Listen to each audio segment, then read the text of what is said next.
Hello everyone. In this video, I'll guide you how to cross-play Minecraft, Java, and Bedrock without using a server in a simple and easy way. This method uses a tool called Geyser Standalone, which allows Bedrock players to join Java worlds directly. First, download Geyser Standalone from the official Geyser MC website and extract the files on your PC. Next, open the folder and run the Geyser application to start the bridge service. After that, it will show you a local IP address and a port number that Bedrock players will use to connect. Now, make sure both players are on the same network for the easiest setup, or configure port forwarding if playing online.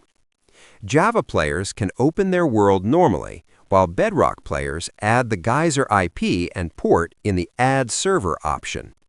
Also, ensure both versions are compatible with the same Minecraft version for best results.